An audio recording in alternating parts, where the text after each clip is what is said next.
बिस्मिल्लाहिर्रहमानिर्रहीम। अस्सलाम वालेकुम। Welcome back to my YouTube family. अल्लाह पाक आप सबको अपने हिफ्ज़ व अमान में रखे, आमीन सुम्मा आमीन। आज मैं आपके साथ ऐसी रेसिपी शेयर करूंगी जो कि सबको बहुत ही पसंद आएगी। जी हाँ, आज मैं आपके साथ चिकन पकोड़ा की रेसिपी शेयर करूंगी जो कि बहुत ही ज़बरदस्त है। ना सिर्फ देखने में बल्कि खाने में भी ये इंतहाई मज़ेदार और ज़बरदस्त है। घर के सिंपल से मसालों से ये बनी चिकन अंदर से सॉफ्ट और जूसी और बाहर से एकदम क्रिस्पी और बहुत ही टेस्टी होती है। आप इसको ज़रूर ट्राई करें। वीडियो अच्छी लगे तो प्लीज़ लाइक करें, दोस्तों में शेयर करें और चैनल को सब्सक्राइब करें। बेल नोटिफिकेशन के बटन को दबाएं ताकि मेरी हर आने वाली वीडियो का नोटिफिकेशन आपको मिलता रहे। तो चलिए आइए बनाते हैं अपनी मज़ेदार सी रेसिपी। 750 ग्राम चिकन यानी कि 3 पाव के करीब मैंने चिकन लिया है। इसको धो के अच्छे से खुश्क कर लिया है और इस तरह के डीप कट लगा लेने हैं ताकि मसाला अच्छे से इसके अंदर जज़ब हो जाए। 1 टीस्पून नमक ऐड करूँगी, 1 टीस्पून सुरख मिर्च का ऐड करूँगी, हाफ़ टी स्पून हल्दी ऐड करेंगे, हाफ़ टी स्पून ज़ीरा पाउडर का ऐड करेंगे, फुल टीस्पून भरकर इसमें पिसा हुआ धनिया ऐड करेंगे, हाफ़ टी स्पून इसमें लहसुन पाउडर का ऐड करेंगे। आप इसमें लहसुन पेस्ट भी ऐड कर सकते हैं। 2 टेबलस्पून सिरके के ऐड करेंगे, 1 अंडा ऐड करेंगे, ये बाइंडिंग में बहुत काम आएगा।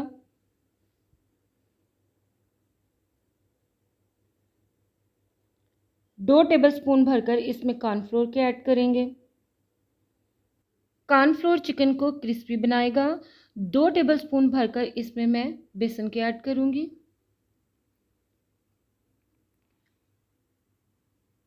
हाफ़ टी स्पून इसमें चाट मसाला और 2 पिंच के बराबर इसमें येलो फूड कलर ऐड कर देंगे और अच्छे से इसको मिक्स कर लेंगे ताकि सारा मसाला चिकन के अंदर तक अच्छे से कोट हो जाए। ये देखें, 2 से 4 मिनट के लिए आपने बहुत अच्छे से हल्के हाथों से इसको मिक्स करना है ताकि बहुत अच्छा रिज़ल्ट आए और फिर इसको कवर करके आधे घंटे के लिए छोड़ देना है। ये देखें, चिकन को मैरिनेट किए हुए आधा घंटा हो चुका है। आप इसे ज़्यादा टाइम के लिए भी मैरिनेट करके रख सकते हैं। अब इसमें 2 चम्मच भर के मैं तिल के डालूंगी। इससे एक तो जायका भी बहुत अच्छा आएगा, दूसरा इसकी खूबसूरती बहुत ज़्यादा बढ़ जाएगी। अब इसको अच्छे से मिक्स कर लेंगे ताकि सारे चिकन के ऊपर ये कोट हो जाए। चलें अब इसको फ्राई करते हैं। पैन में ऑयल को प्री हीट कर लेंगे और उसमें एक एक करके स्लाइसेस डालते जाएंगे।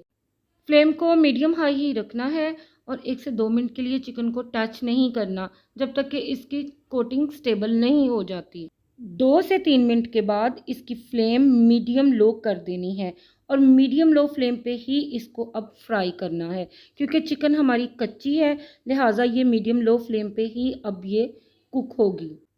5 से 6 मिनट के बाद हम इसकी साइड चेंज करेंगे और तकरीबन दूसरी तरफ से भी इतने ही टाइम के लिए हम इसको फ्राई कर लेंगे जब तक कि ये परफेक्ट कुक नहीं हो जाती। अब 2 मिनट के लिए फ्लेम को हाई करेंगे ताकि चिकन बाहर से अच्छी तरह से क्रिस्पी हो जाए और इसमें कोई कसर ना रहे। ये देखें, चिकन अब हमारा रेडी है। अब हम इसको निकाल लेंगे। किस कदर ज़बरदस्त और परफेक्ट कुक हुआ है और कितना ज़बरदस्त इसका कलर आया है। फ्राई होते हुए माशाल्लाह इसकी खुशबू पूरे घर में फैलती है। अब इसको डिश आउट करेंगे और अपनी मनपसंद सॉस या मिंट रायते के साथ इसको सर्व करेंगे। आप भी ऐसा चिकन बनाएंगे तो आपके घर वालों को या मेहमानों को इंशाल्लाह बहुत ही पसंद आएगा। अगर आप ऐसा बनाएं तो प्लीज़ अपना फीडबैक दीजिएगा कि आपका चिकन पकोड़ा कैसा बना। ये देखें, मेरे चिकन पकोड़ा की अंदर से लुक किस कदर ज़बरदस्त है। अगर आप चैनल पर नए हैं तो मेरी आपसे हम्बल रिक्वेस्ट है कि मेरे चैनल को सब्सक्राइब करें। वीडियो अच्छी लगे तो उसको प्लीज़ लाइक करें, फैमिली और फ्रेंड्स के साथ शेयर करें। खुश रहें, आबाद रहें, खुशियाँ बांटते रहें, मुझे दुआओं में याद रखें। मिलते हैं बहुत जल्द एक नई मज़ेदार और इजी रेसिपी के साथ। तब तक के लिए मुझे इजाज़त चाहिए। अल्लाह हाफिज़।